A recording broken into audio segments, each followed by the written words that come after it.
Have you ever received a paycheck and never once wondered why working harder doesn't seem to get you further ahead? In Canada, a software engineer earning $140,000 a year is sleeping in his car. Not an exception. The new normal. You pay your taxes, you pay your rent, you pay your phone bill and your groceries. But the Canadian middle class is hiding three secrets most people never think to question. Because Canada isn't broken. It's working exactly as designed. The question is, designed for whom? Today we're pulling it apart, one by one. This is Money Memory, where the mechanisms behind money, power, and policy get named for what they actually are. Most people assume Canada is a meritocracy. Work hard, pay taxes, get ahead. It seems obvious, it seems fair, but the numbers tell a completely different story. To understand this, you have to go back to 2008.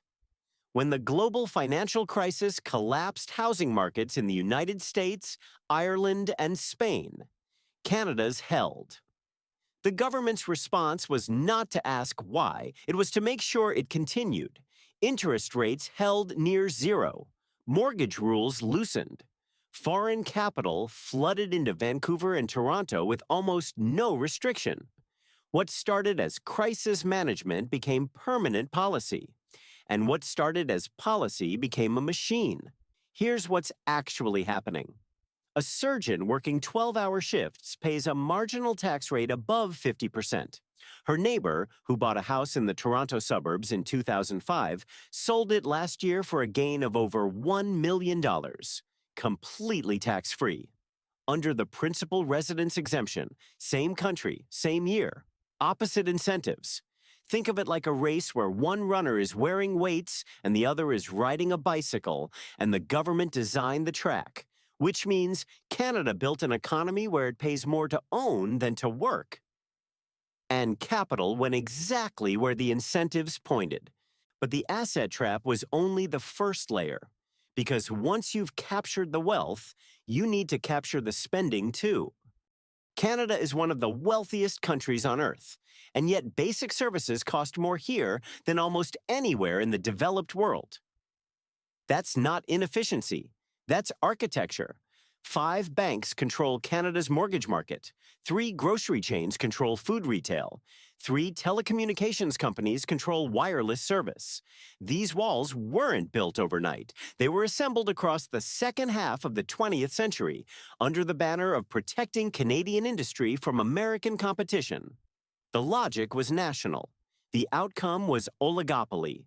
And once the structure was in place, the companies inside it became the loudest voices against changing it. Here's the part that surprises most people. In Germany, a monthly mobile plan costs under 15 euros. Unlimited data, no throttling. In Canada, comparable coverage costs between $60 and $80. Think of it like a toll booth on every road in the city, except the toll booth owners also built the city and wrote the traffic laws. Every inflated grocery markup, every banking fee, every mobile bill above market rate is a transfer from wages to capital. The system doesn't need to exploit anyone. It just needs to be the only option. Now, here's the one that really changes how you see this. Because when a country stops rewarding work and starts protecting extraction, it eventually stops producing the one thing that can't be financialized: people. A couple in Toronto earns $180,000 combined.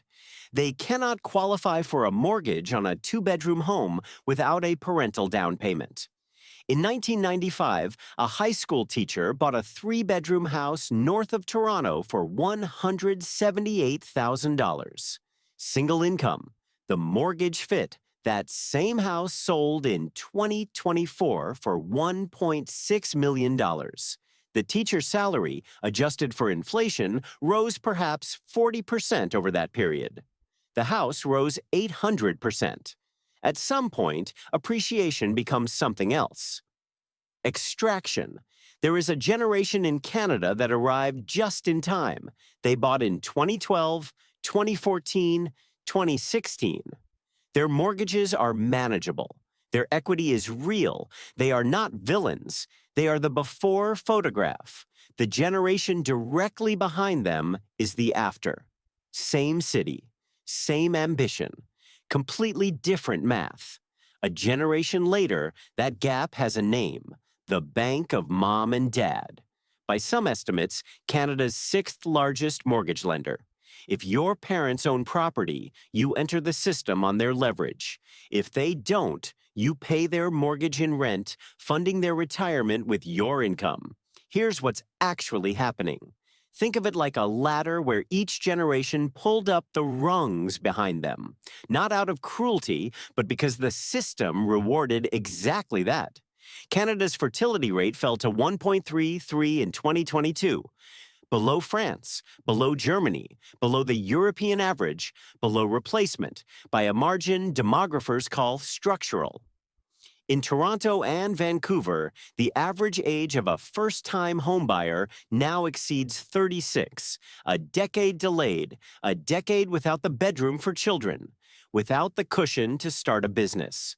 And net emigration of working-age Canadians to the United States reached levels in 2023 not seen since the 1970s.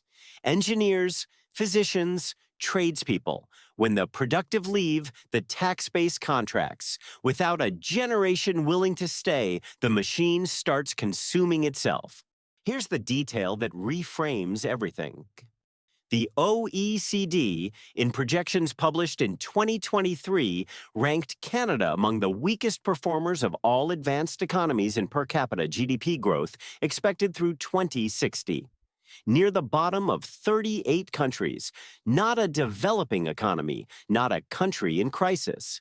Canada, G7 member, ranked near last. That is not a forecast about a distant future. Canada's most productive workers are already doing the math. The engineers moving to Seattle, the physicians choosing Houston, the tradespeople crossing into Montana. The OECD saw the trajectory. The policy response has not arrived. So next time you look at your paycheck and wonder why it doesn't stretch further, you'll know you're looking at the result of three systems working exactly as intended. Not a housing crisis, not bad luck, not a broken economy, a tax structure that rewards owning over working, oligopolies that extract without competing, and a ladder with the rungs pulled up. Not a secret.